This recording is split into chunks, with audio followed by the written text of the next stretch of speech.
Okay, well, it's now 8 o'clock. Okay. So if Hakham is ready, I'll mute everyone else. And then whenever he pleases, please begin. Before we get started, I do have the link for the source sheet is over in the chat. That's that Google Drive link.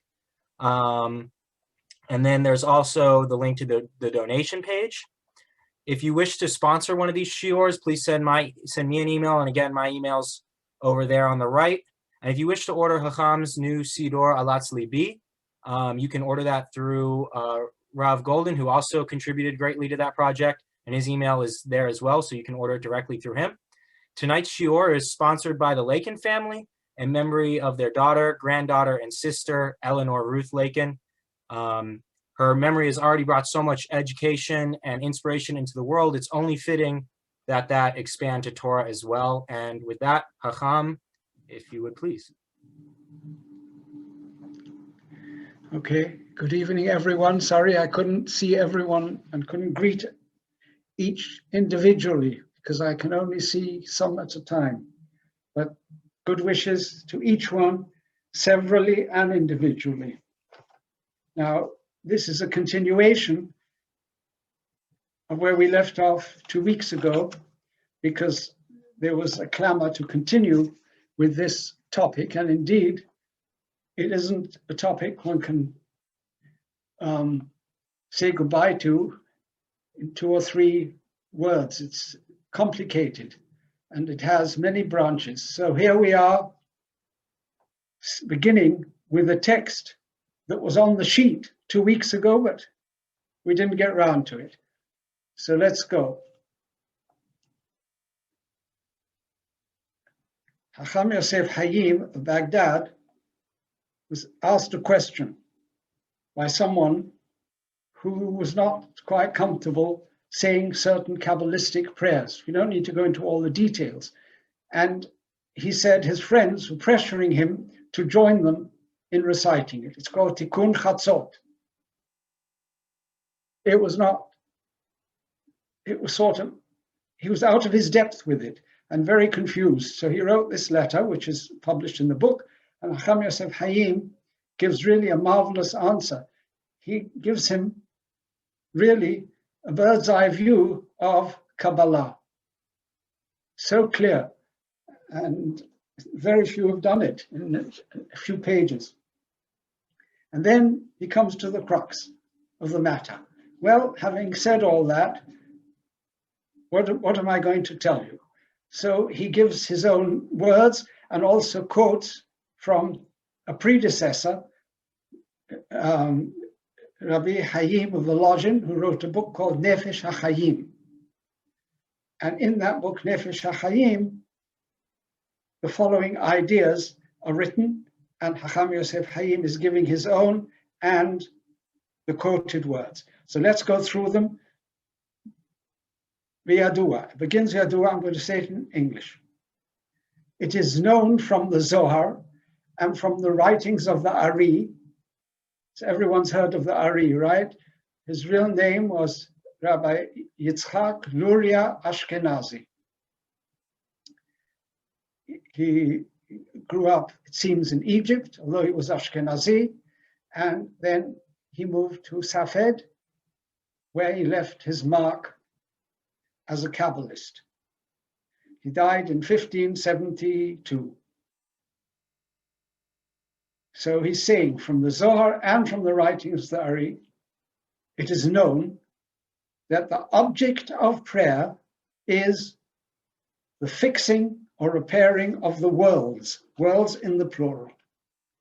So right away here, in these succinct phrases, sums up what prayer is for Kabbalists.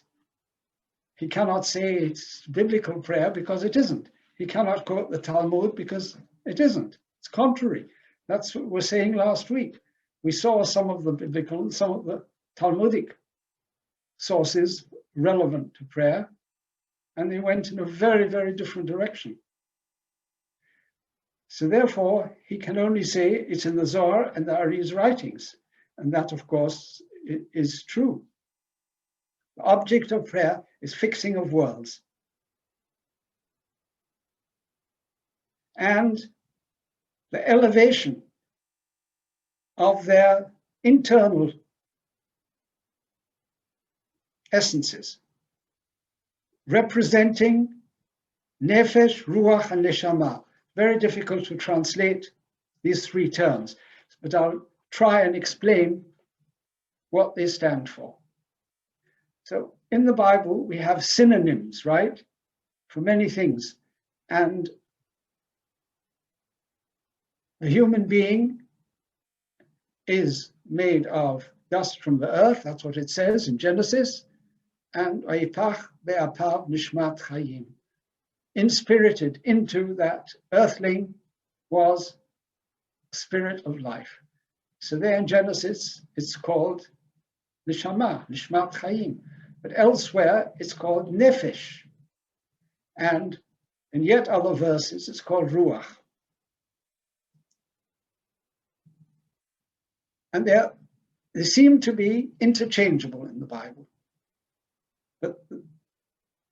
And in fact, there's a midrash which says this thing has what has 5 names? And then it gives the 5 names. These 3 plus another 2, Chaya and Yechidah. These are all in Midrash Bereshit Rabbah. Now, you could read that Midrash, which we're not going to read, but I'll just tell you about it because that's the background to this phrase here.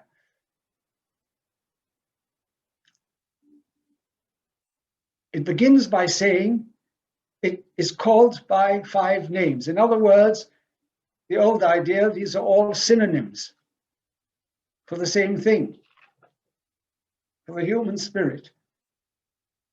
But the Kabbalists said, no. These are all different kinds of soul that human beings have. Now, it is thought, perhaps, that they were influenced by the Aristotelians, because Aristotle said that people have 3 souls, right? The vegetable soul. I remember the first time we came across this, we burst out laughing. Earth is a vegetable soul. That's what he said. And the second one is called the animal soul, and then there's a higher one called the rational soul. Okay, now we can't go into everything Aristotle said, but that's what he wrote. And some think that that's where the Kabbalists got this idea from, that there are 3 different souls, each one serving perhaps a slightly different function.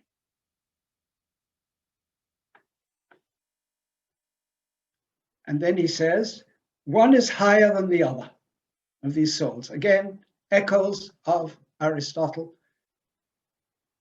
Perhaps that's where it came from.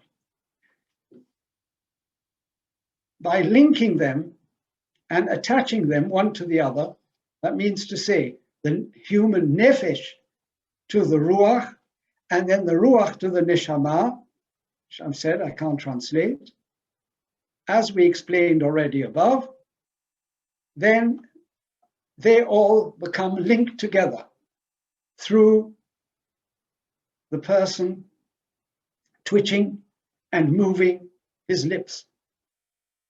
In other words, the movement of the lips activates all this. This process of the different paths, different souls moving and along the line, one to the other, that can only happen through the movement of the lips.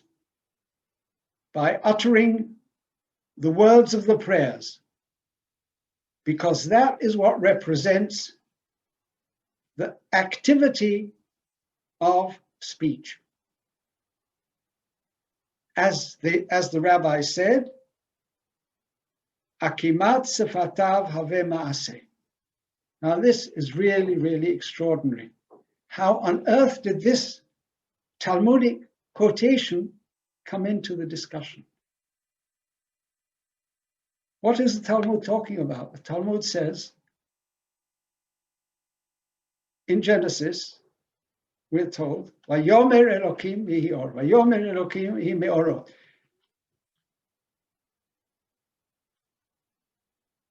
And then it happened. And in the Psalms it says, Vidbar Hashem shamayim na'asu, Ruach piv kol sibaham. Through God's word it happened. What does all that mean, through God's word? It means he spoke and it happened. In another place in the Bible it says, Ki hu amar vayehi hutzu vayamod. So this is very much a scriptural idea that God made things, but not as a person does through labor, through hard work, but just very easily through speech. These are all, of course, anthropomorphic words.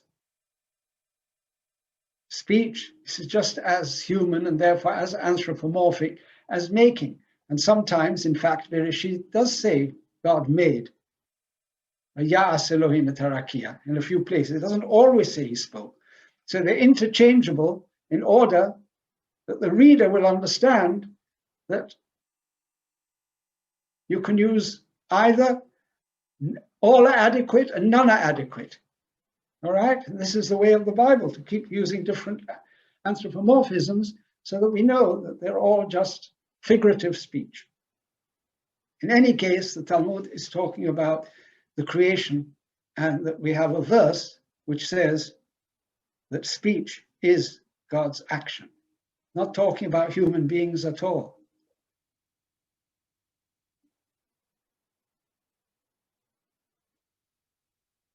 Then he goes on to say, in Perek Itbe, that means in Tractate Shabbat 119, they said,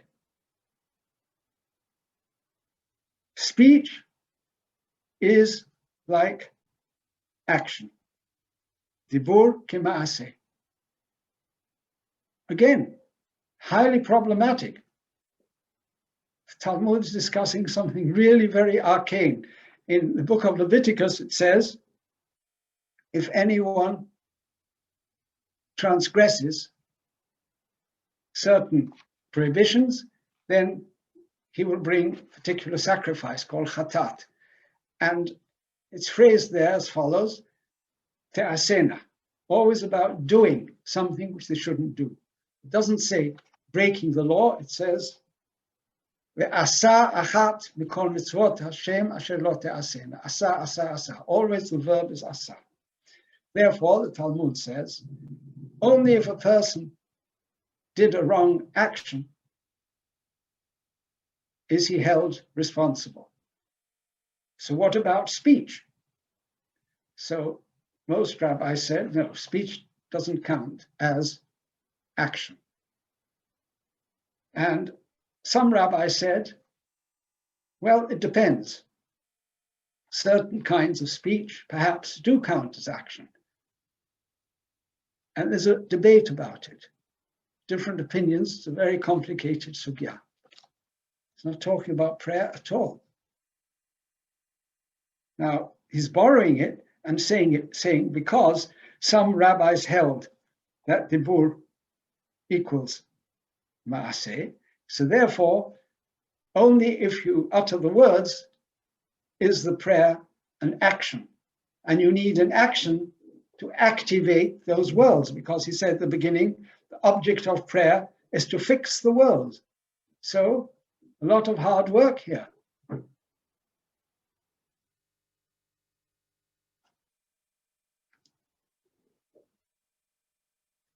But they're so forced, these arguments, that when you look up the source in the Gemara, you see that they're really so tenuous, the connection, that it's gossamer thin.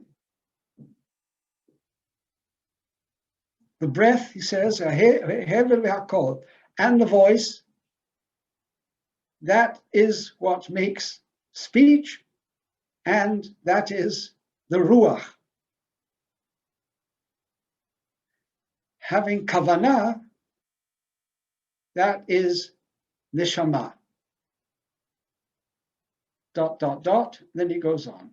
Even though there's no doubt that a person's thoughts go up to a very high place in heaven, to the higher worlds, again, using worlds in the plural, which we have no idea what that means. And if a person will add to that pure intentions when doing mitzvot, then his actions will perform even greater repair and will fix more things in even higher worlds. Nevertheless, it is not the thought that is the most important, but the words that matter. So here in a nutshell, you have what we call theurgy, classical theurgy, that words spoken achieve something, make some change in the world. And this can never be reconciled with the prayer of the Talmud and of the Bible. They would have called this magic. In fact, they would probably have said, if that's what you think prayer is, never ever pray again. There are no, what are these worlds you're talking about? God is in charge. If there are worlds, we never heard of them. Bereshit doesn't mention lots of worlds, but maybe there are plenty of different worlds. Maybe by worlds he means different planets or different universes. Fine, so there are different universes. But what arrogance to think that we can fix them. And were we told that they need fixing? This seems almost like usurping the divine work in the world. Who are we? This is so contrary to the idea of prayer, which was bringing our intercession, our requests, our thoughts before Hashem. That's all. Prayer is very simple in the Bible.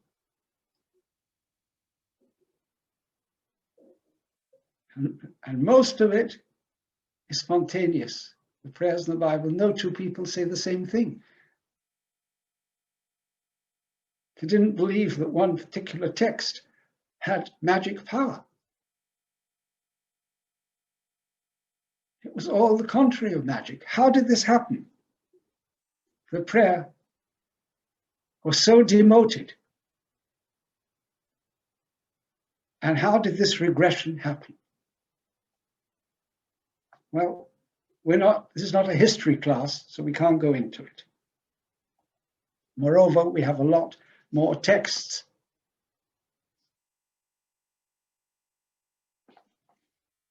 Ahead of us. So, if we're ready, we'll go to the next one.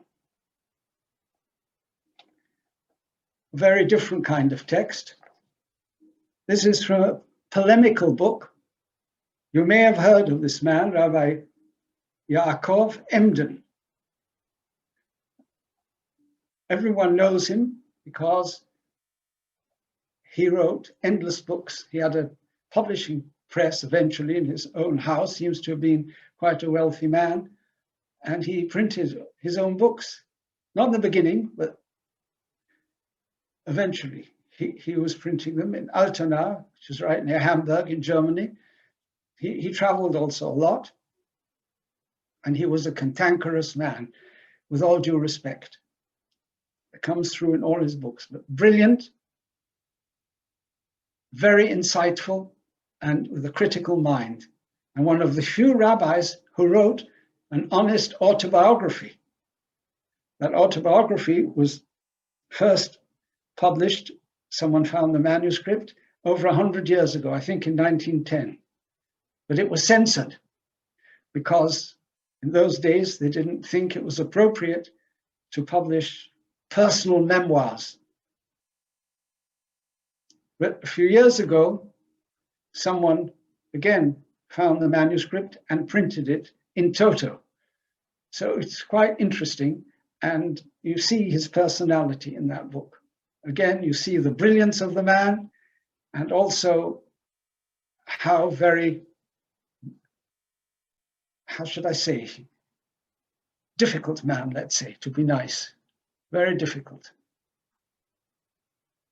Had fights right and left all his life. But his critical faculty enabled him to study the Zohar, and like Modena before him, who also studied it and realized that this was not an ancient book. And Emden went further. We don't know if he'd read Modena or if it was all his own research and very close reading. Anyway, it's a longer book. We've just got a few quotes, give you a flavor of Emden's work and style as well. So he begins here, chapter 1, paragraph 12. Far be it from an offspring of my father to cut it down mercilessly. By it, he means the Zohar.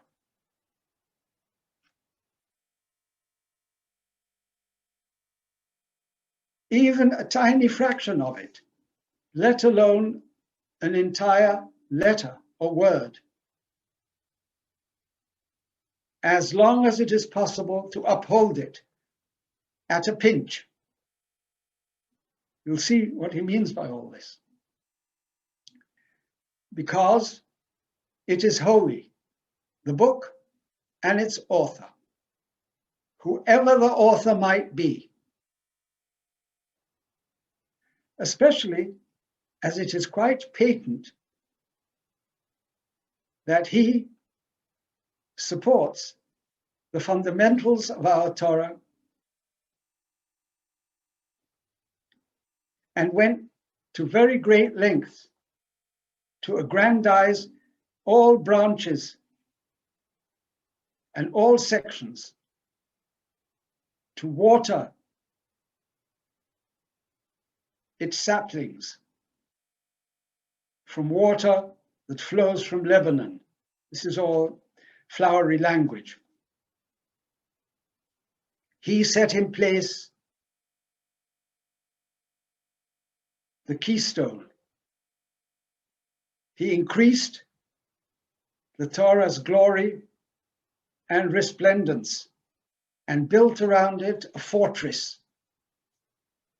And he also built a safe house to guard within it all the treasure of the Torah, especially emphasizing observance of every little detail of rabbinic law. No one did it like he did. And of course, the basics of Torah. He added more stringencies than anybody, and far more than the Talmud. So in this first piece, he is saying what a wonderful book it is. Whoever wrote it, I'm not criticizing the book. And this, I suppose, cushions the blow of what's coming next.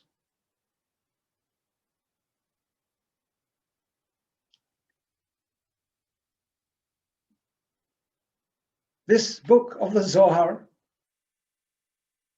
not one bit of it was authored by Rabbi Shimon Bar Yochai the Tana. He's very careful to say the Tana. In other words, the historical Talmudic rabbi whose name appears very often in the Talmud, Shimon Bar Yochai, who lived a particular time, maybe around the year 150 or something of the Common Era, thereabouts.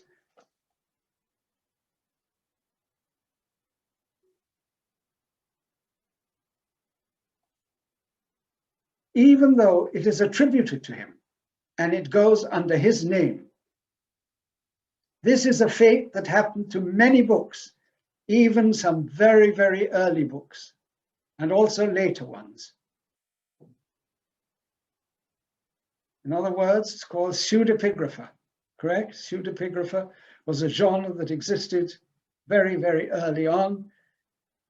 Today, we are familiar with some of the most outrageous ones. We have to say that.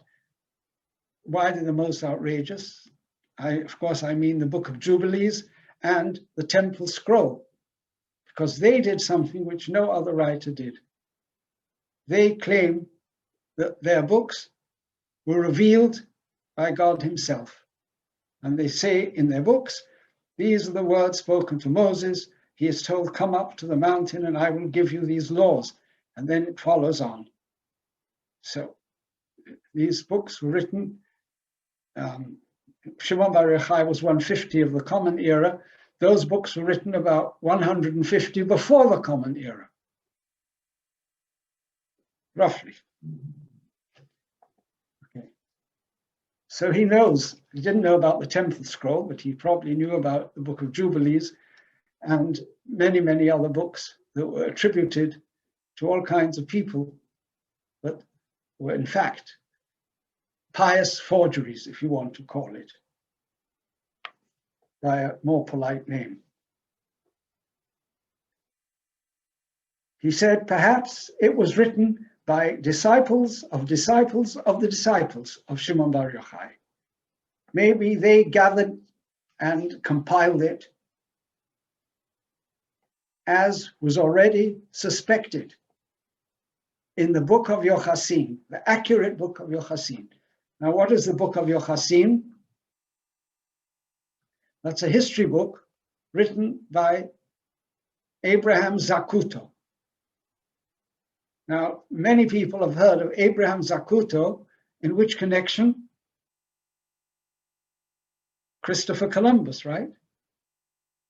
He was an astronomer and he produced an astrolabe and also almanacs, which were very useful to seafarers and navigators. He was a rabbi and a professor at the University of Salamanca. He was born around the year 1450. Some say 1452, difference of opinion. Around about 1450, we can say. And he was in great demand. People wanted him all over the place to lecture. And of course, they used his almanacs and calendars, and his astronomy was highly valued. In addition to his astronomical work, he wrote a history book called Sefer Yochassin. And he tells many, many stories close to his own time.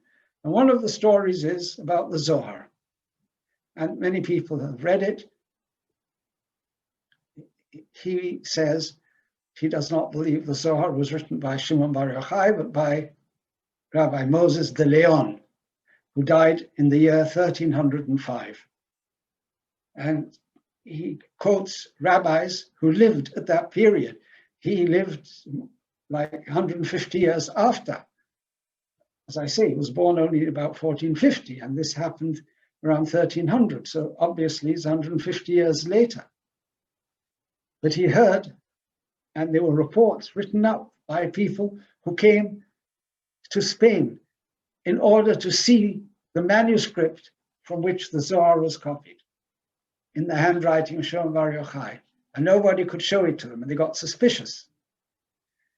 And then they asked him if they could see it, and he said, I have to travel. Moses de Leon, when I come back, we'll talk. And he never came back. He died on that trip. And then they approached, he had a wife and daughter, and they approached them and asked, please show us the book. And they said, we can't show it to you. And then the man spoke to the local rabbi, a long story, and the rabbi said, I would love to see that book too. In fact, I would like to own it. So this is what we'll do. He left a daughter, an orphan, and maybe you go send the rabbi's wife to talk to these two women. It's not so nice for the man to go and talk to them. After all, they've just lost somebody.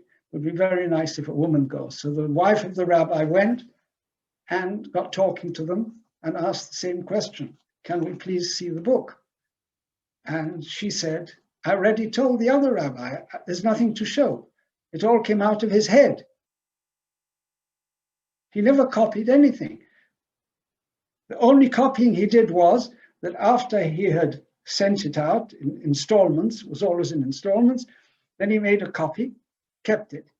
So that if anyone lost it, he could always refer back or send another copy.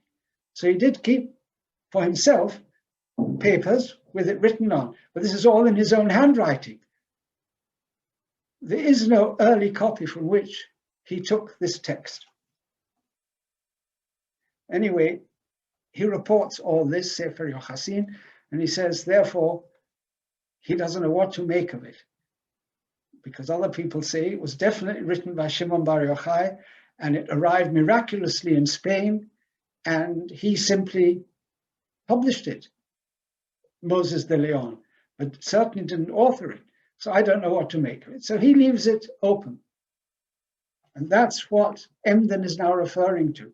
And he says, as you will find in the book of Yochasin, the accurate one, Haddav Khan. Why does he say the accurate one? Because this book was published, I think, in his lifetime, maybe in Turkey. He died in 1515, and it may have been in his lifetime that it was published, or very soon after. It went out of print, and it was printed again in Krakow, in Poland. But that Krakow edition was censored.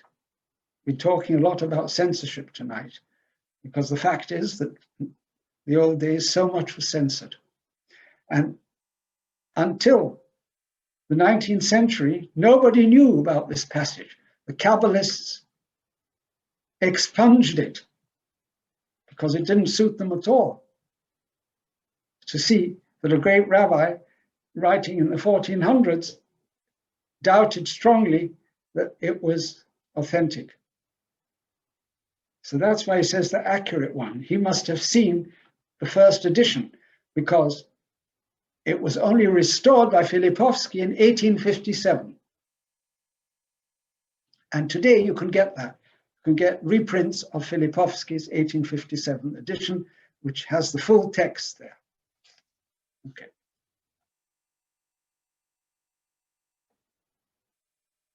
Then we go to 119.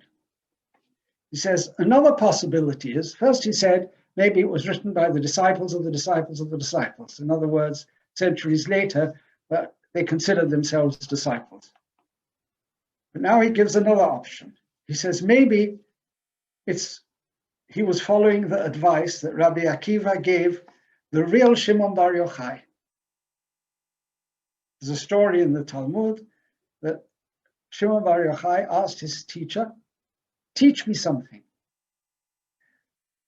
Rabbi Akiva was in prison because he sympathized with the Bar Kokhba revolt or something, and he got involved in politics, let's say. Never a good idea for a Torah person to get too involved in politics, perhaps, but he did.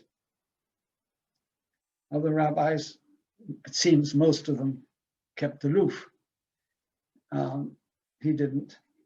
And so he fell foul of the Romans and he was imprisoned. And his student, seems, visited him and said, teach me something.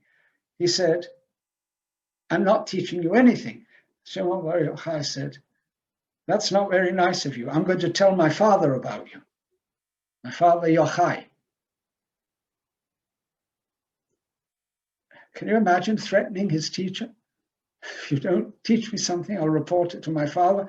Was his father very influential? We don't know much about his father. Sounds like it. So Rabbi Akiva said to him, more than the calf wants to drink, the mother wants to give milk. So he said to him, what do you mean? I'm the calf and you're the cow? So you're worried about me? Don't worry about me. If you think that you'll endanger me because I'm studying with you and you are under suspicion from the government, don't worry, I can fend for myself, just teach me something. So he said, well, I'll teach you two things. One is, if you want to say something, but you don't think anyone will pay attention to you, attribute it to some great name. The second thing he said to him, when you teach children, make sure that you teach them from a very accurate text, because once a mistake enters their head, it will be very hard to change it. These are the two pieces of advice he gave him. Well, the first one is extraordinary. It's like telling him to do these fraudulent things. Write pseudepigrapha, write books and attribute them to famous people. So he says, maybe somebody took that advice at a much later date and said, hey, here we go. Let's attribute it to Shimon Bar Yochai, because that story, ironically,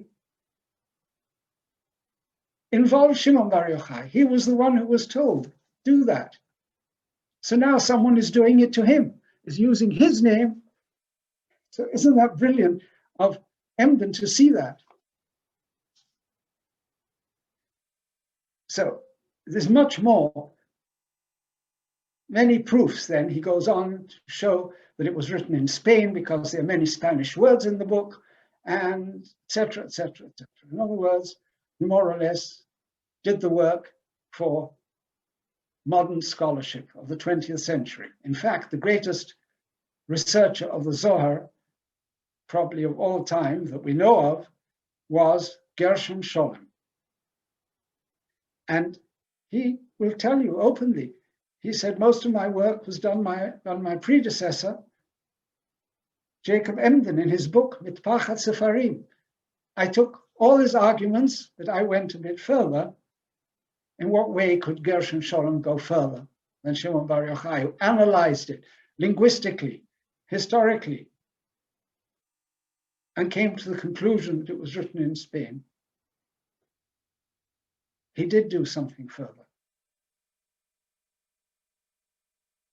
Gershom Scholem traveled all over the world to libraries and in search of other books written by Moses de Leon, because it was well known that he had written many books, not just the Zohar. Before that, he had written commentaries on biblical books,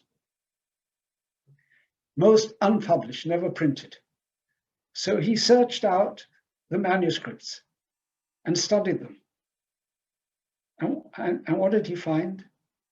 That the same ideas, the same language, the same expressions. Well, I shouldn't say the same language, because his other books were in Hebrew, and the Zohar is in a stilted, synthetic Aramaic, not the Aramaic of the Talmud, but a made-up Aramaic. But forget about the actual tongue in which it's written and translate it back into Hebrew, and you'll see, said Gershom Scholem, here are the ideas in his other books. How could two people have exactly the same ideas over and over and over again? So that clinched it for Gershom Scholem that he wrote everything. He admits in his book, he said, first he thought there was a kernel that may be ancient. Somewhere at the heart of the Zohar, there was a kernel that was not by him. But later, the more he studied, the more convinced he was that almost all of it, except for two sections, which are a bit later, Raya Mehemna and the Tikkunim, Gershom Scholem said, and everyone today, all Zohar scholars, they all agree with the basic findings of Emden and, in our day, Gershom Scholem. Lastly, he has something else to say. Up to this point, he talks as an academic, examining the text and deciding who wrote it. But in the last piece, he moves into something else.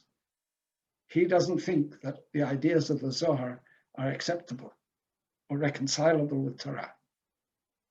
he says, I'll just give one example here.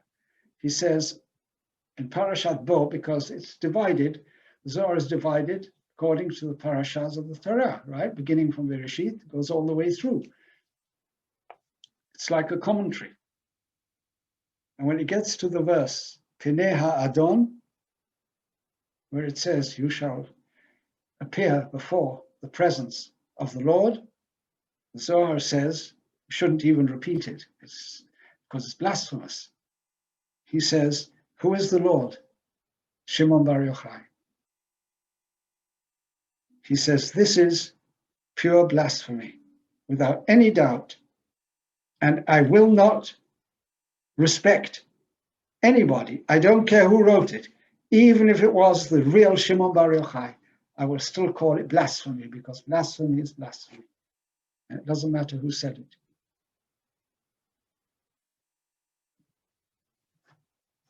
Okay.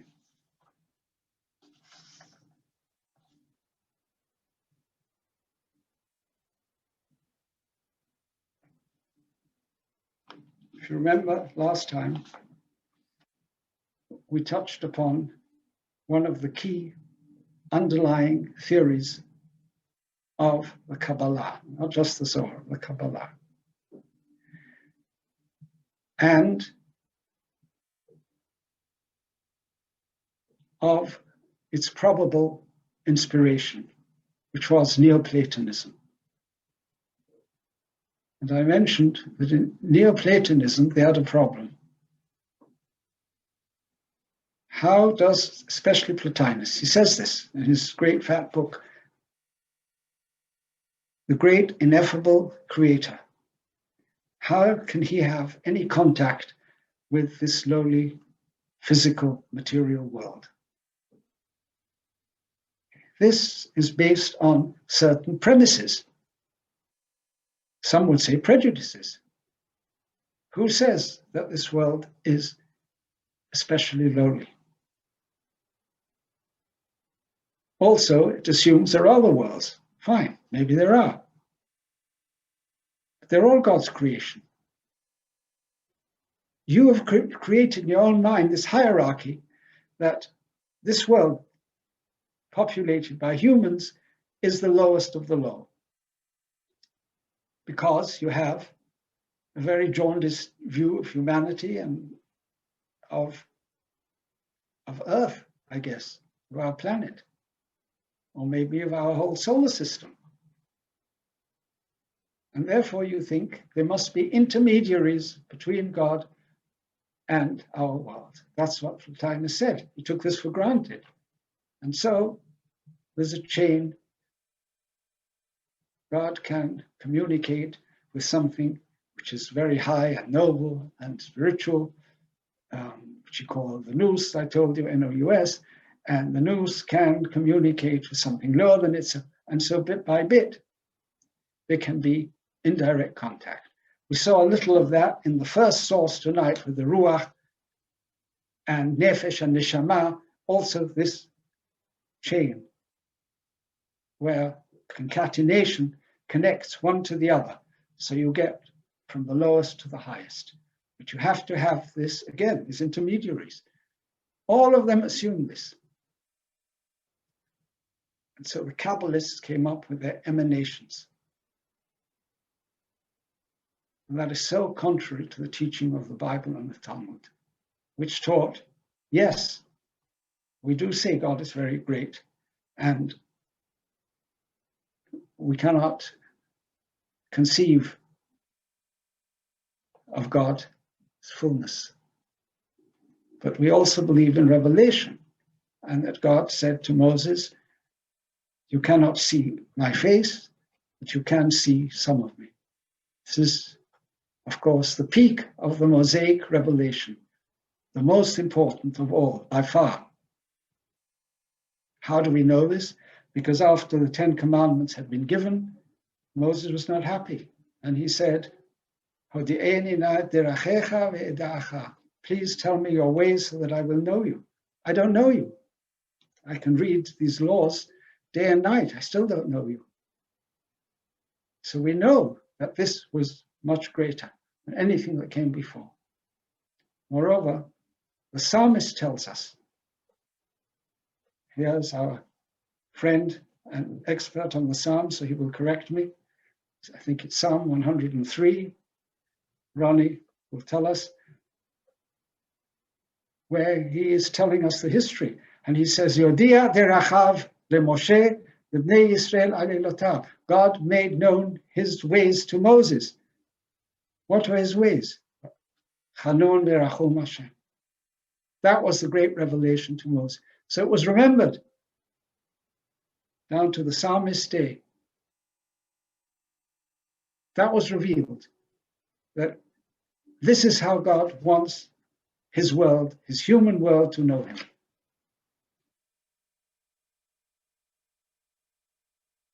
That's what we mean by revelation. We don't have to go searching for this concatenation of emanations. It is contrary to the Bible because it's based on Neoplatonic assumption, an extraordinary assumption, again, which thinks that some creations are superior to others, whereas the Torah teaches, no, everything is created by God. And God is above them all, but nothing else is above. And there's nothing that separates any part of creation from the Creator. He actually created every bit of it, and therefore we all and everything has a connection with that same Creator. There's nothing that comes between. And that's what tefillah is all about. So now we're going to look at what the Bible says and what the Talmud says. This particular one, I mean, we could find many, but this one is attributed to Rabbi Yochanan.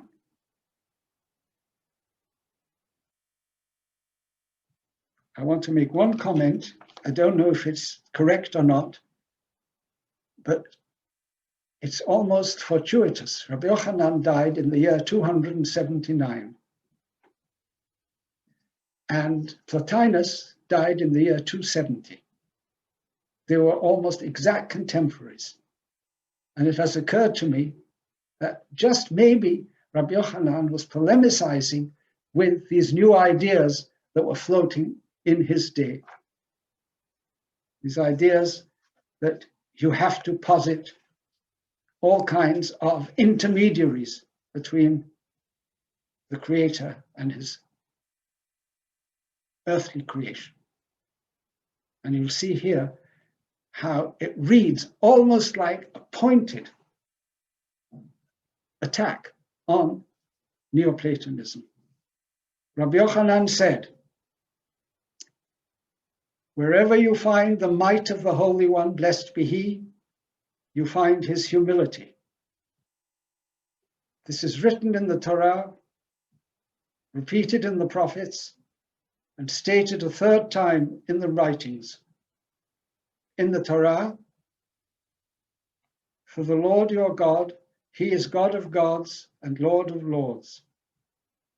And immediately after it is written, he performs justice for the orphan and widow. Repeated in the prophets, so says the high and exalted one, who abides forever, and whose name is holy. I dwell in a high and holy place, and immediately after it is written, and also with the broken and lowly of spirit. A third time in the writings, extol him who rides in the highest heaven with his name Yah. And immediately after it is written, Father of orphans and champion of widows. I think this text speaks for itself.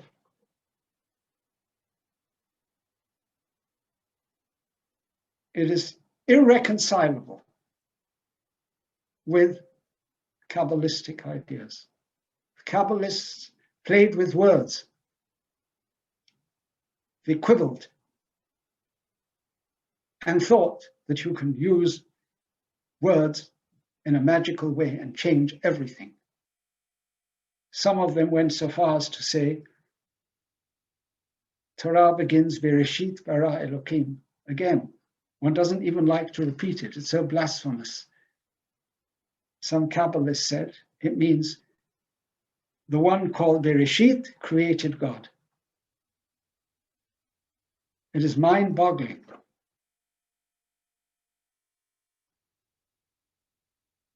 So why did people fall for all this? What is the reason? Well, last week I quoted verbatim from Sholem, and now we have seen exactly the same thing was written 100 years earlier, more than 100 years earlier, by Emden. Look what he said. I don't want to smash to smithereens the Zohar because it upholds the tradition. I have to tell the truth that there's some very terrible things in there, but on the whole, I don't want to chatet. Chatet means to chop it up. I could, but I don't want to, because it is expedient, it's useful. It enhances and bolsters the ritual. So this, from the beginning, this is why there were some rabbis who spoke out against it, but others welcomed it because they really thought that was the most important. And today, believe it or not, same arguments I hear. Some people write the tetragrammaton, Yodke Vavke, on a piece of paper or parchment, and they place it in front of them when they're saying their prayers. So once somebody wanted to introduce such a, I call it an idol, into our synagogue. I told the man who was in charge, I said, on no account do we want this in our synagogue. What's the difference? It's like a graven image. It may not be sculpted, but it's the same idea.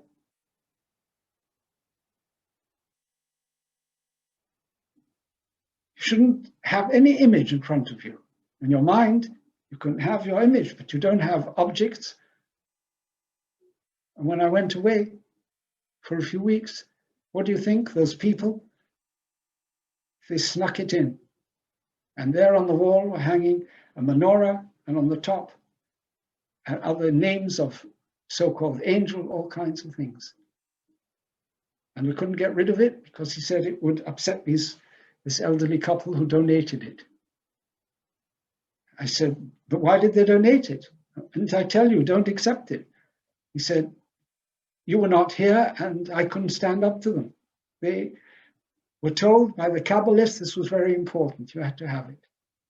So the Kabbalists brainwashing these people and telling them it's important. How can it be important? It's important not to have it. And now, since then, I've seen it in some shuls that they have these images with names and all the rest of it. This is simply word magic. But we never think about it. That's why the Torah is still so relevant, because it tells us, don't go after the idols. People say, oh, that's old-fashioned. We don't have idols today, don't we? All over the place, we're surrounded by them. And if we're not careful, they will creep in to our consciousness. So we have to be all the time on our guard, whatever language they appear in. They're there. Any comments, questions, or criticisms now? Hakham, did Emden believe in any of the Sefirot and so on and so forth? Yes, I think he may have done. I think he may have done. It was very difficult to get out of their minds, because even if he didn't believe it was written by Shimon Bar Yochai, they had this idea that the Kabbalistic ideas were very ancient, and they were handed down orally and then written down. So many of the rabbis thought that way. It didn't occur to them that all these ideas, they didn't know, they hadn't read the literature which was parallel, okay, and the analogous literature they were not familiar with. But still, he did a great job.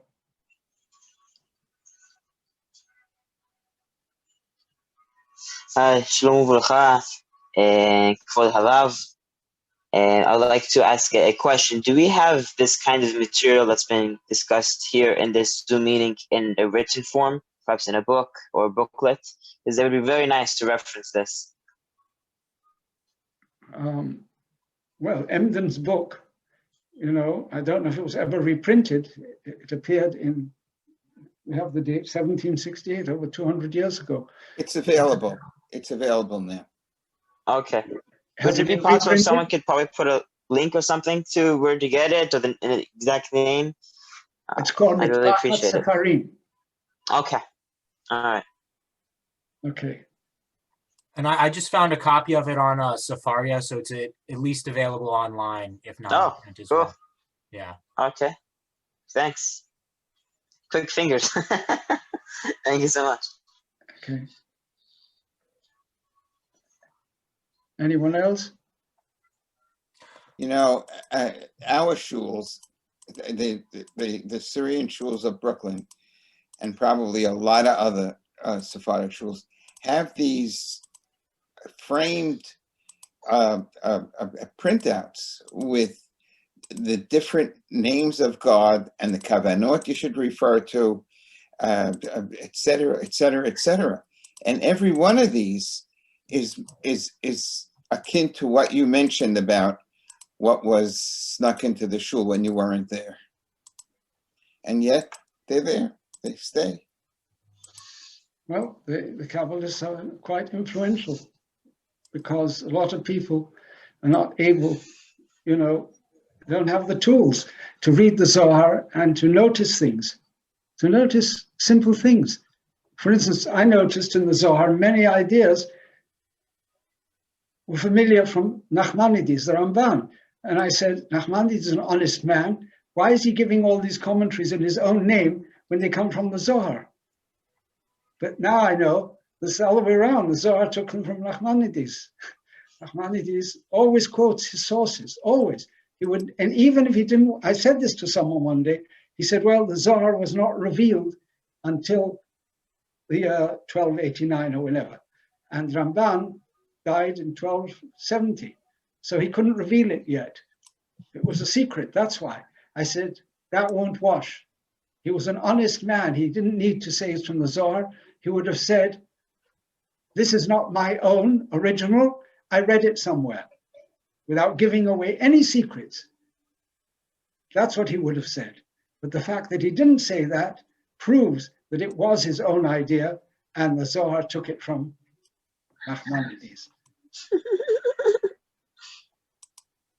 Or is there anything particularly worthwhile or relevant in the Zohar, or was it really just a made-up? It's a marvelous book, the Zohar, and many beautiful ideas, very poetic, and one can read it to great advantage. Yes, there are some problematic things in it, but that doesn't mean it isn't a great book. It's an amazing book. To think that someone composed this, many volumes, and delightful stories and commentaries on the Torah, flights of imagination. So it's a wonderful book, as long as you don't take it literally. It's only the literalists who ruin everything. If you have a poetic mind, you can read it and enjoy it and gain a lot from it, like any book. But the people who have a literal mind and they're fundamentalists, they're the problem. But is it like science fiction is to science? Sorry? The Zohar is to Judaism? Would that be a fair analogy? It's nice to read, but don't use it in your daily life or in your prayers or in your halachic decisions. Exactly. If you're reading it literally, like everything which is poetic, you can't read it literally. Even the Bible has hyperbole in it, but that's a conversation for another time. Okay? Maybe down the road, we can have a session about that, about hyperbole in the ancient texts. It might be very interesting. All right? Thank you. Thank you very much. Thank you. It's very informative. Thank you. Thank you, Jazakallah Haki. Baruch. Thank you. Thank you. Nice to see you. I believe there was a question from Fred. Fred, are you there? Yes, I'm still here. I wanted to know those dates, how accurate it is, all these accurate numbers and the dates of the years. How accurate is what? The years of those consequences that you were talking about. You know, the dates, the years that's happening, this one happened in this time of the 1400 and this 1200. Who documented and how accurate it is? Well, when we're not sure, I always say roughly or close to that. But sometimes we're close to certain, all right? And then you can just say this happened in such and such a year because we have many, many documents that attest to it. But sometimes it's not absolutely clear. And then I try to say roughly around that period, okay?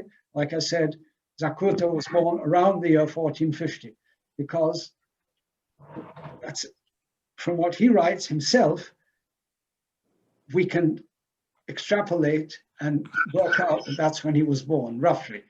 But others say, no, he was definitely born in 1452. I don't know where they got that from. I haven't seen the documents, so I say maybe. I don't know. I think it's always better, if one isn't sure, to say roughly, maybe. Yeah? Okay. Again, Hakham good Sassoon, evening to everyone. oftentimes we have the dates of the person's death, and that way you can work backwards from it because those dates are recorded, correct? Yes, that's true. Very You may often. not have the birth date, but you have the date of death, so you can Much work. easier because sometimes there are tombstones and all sorts of things. Yeah. Yes. Okay. Till next time. Good night, Hakham Sassoon. Good night. Jazakallah Baruch. Thank you. So, thanks Thank to you, all the Hakim. organizers Good to for see you. doing such a wonderful job. Thank you, Jordan. Yes. Jordan, ready. everyone. Thank you, Chazak Baruch. Yeah, thank you so much, Hakham, and I just reposted again. You can see in the chat. If you would like to sponsor one of these shiurim yourself, please email me directly. My email's there. If you would like to donate to Destination Torah, we have a lot of incoming content from Hakham Sassoon, and it would make it a lot easier if we had, more support. Obviously, then Hakham and his students and the students of his students can devote more time to refining the content and preparing it for publishing. You can also purchase Hakham Sidor Alatz Libi directly from Rav Golden, and his email is also there. And lastly, if there's anything that you have from Hakham, a shiur, recorded on video or just the audio, or something he wrote, definitely get it to us because these are all things we want to publish in the near future. And so we're starting to get these things collected. So if you have anything that you think should be out there, again, my email is there, and just send it over to me or one of the rabbanim. And lastly, thank you again to the Lakin family for sponsoring this particular shiur, and